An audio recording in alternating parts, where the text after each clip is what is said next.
Good evening. You're watching Just the News. I'm Amita Balachandra. Straight up to our top story. Several states have now listed curbs for bursting firecrackers. We're going to list out a number of states and union territories which have done this. Starting off with Delhi, which has announced a ban on bursting firecrackers during Diwali. People violating the directions will be jailed for up to 6 months along with a fine of 200 rupees. Now, production, storage and sale of firecrackers in the capital will be punishable with a fine of up to 5,000 rupees and 3 years in jail under Section 9B of the Explosives Act. Now, the Environment Minister has said 408 teams have been set up to implement the ban. Meanwhile, in Punjab, a window of 2 hours will be given, which is from 8 to 10 p.m. for bursting firecrackers on the 24th of October. In Haryana, it's been prohibited to manufacture, sale and use of all kinds of firecrackers, excluding green crackers immediately. In West Bengal, only green fireworks permitted during the Kali Puja on the 24th of October.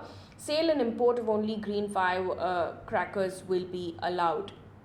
In Tamil Nadu, bursting of crackers will be allowed for an hour twice on the day.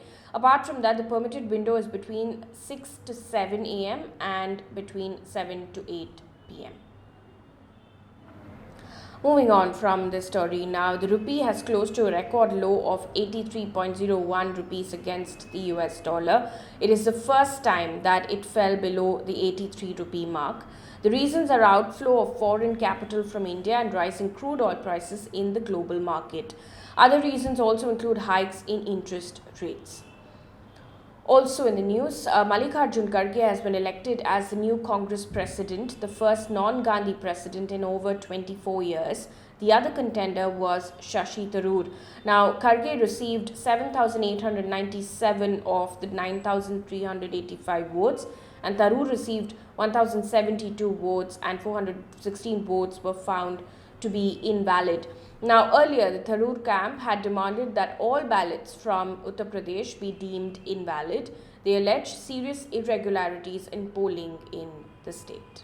Also in the news, a commission set up to look into the death of former Tamil Nadu Chief Minister Jayalalithaa has found that her aide V.K. Sasikala, Dr. K.S. Shivakumar, former State Health Secretary J. Radhakrishnan and former State Health Minister C. Vijayabhaskar were at fault. Now, the commission has recommended further investigation into their role in allegedly not ensuring proper treatment to the AIDMK leader. Now, Jayalalithaa was admitted to Chennai's Apollo hospitals on the 22nd of September 2016 and was treated there for 75 days till she passed away on the 5th of December that year. However, AIIMS' 3-page report delves deeper into a sequence of events found by the panel, which details out the treatment she had received before her admission and until her death. Now, post the findings of the report, Ms. Sasikala in a statement has said that she is ready to face further probe.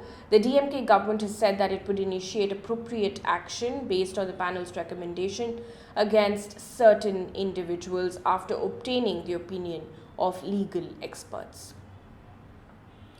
Moving on now, Kashmiri photojournalist and Pulitzer Prize winner Sanna Mattoo has said that she was stopped at the IGI airport in Delhi from flying to the US to attend the ceremony. She tweeted, and I quote, "I was on my way to receive the Pulitzer Award in New York, but I was stopped at immigration at Delhi airport and barred from traveling internationally despite holding a valid US visa and ticket." End quote. Now, Mattoo had won the Pulitzer Prize in feature photography for coverage of the coronavirus crisis in India, along with Reuters photojournalists Adnan Abidi, Amit Dave and the late Danish Siddiqui.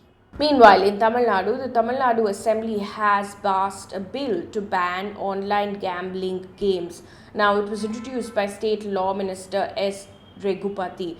Under the new law, those who participate in online gambling could be fined up to 5,000 rupees or sentenced to jail for up to 3 months or both.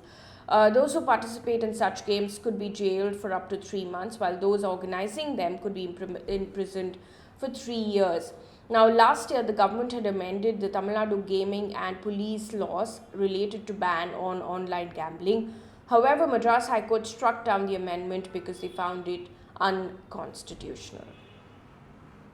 Trigger warning for people who are watching right now. The next story involves rape and violence.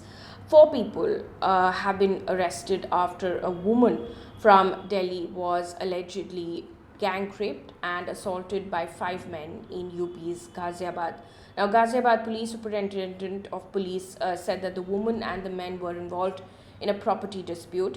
According to ANI, the Delhi Commissioner of Women has said that the woman was raped for 2 days and brutally assaulted. The panel has asked the Ghaziabad police to submit a copy of the first information report in the case along with the details of the arrests made. They added, and I quote, "The woman is being treated at a hospital in Delhi but is in a very critical condition," end quote. Also in the news, the IMD has predicted heavy rain in Karnataka for the next 5 days and issued a yellow alert for several districts. Bengaluru will also receive heavy downpour in the coming 2 days as well.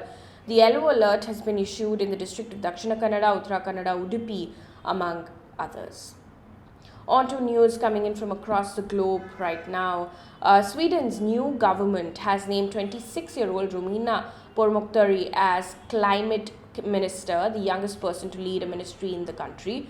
Romina was until now the head of the Liberal Party's youth wing and has not been known to have climate as her political profile.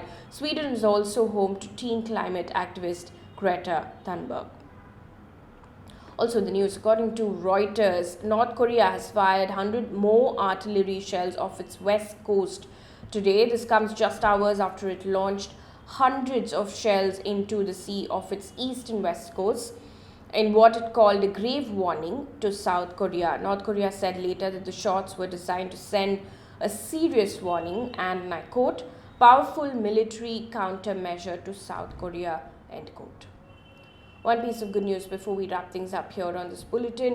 Hollywood star May Wong will become the first Asian American to appear on US currency. She's known as Hollywood's first Asian American movie star and has starred in over 60 films. Now, she will appear as part of the effort to feature notable women on American quarters. Wong, who's considered the first Chinese American film star in Hollywood, is the 5th and the final woman to be individually featured on the coin this year. Now, from Monday, her image will be imprinted on quarters across the country. That brings us to the end of this bulletin. Thank you so much for watching.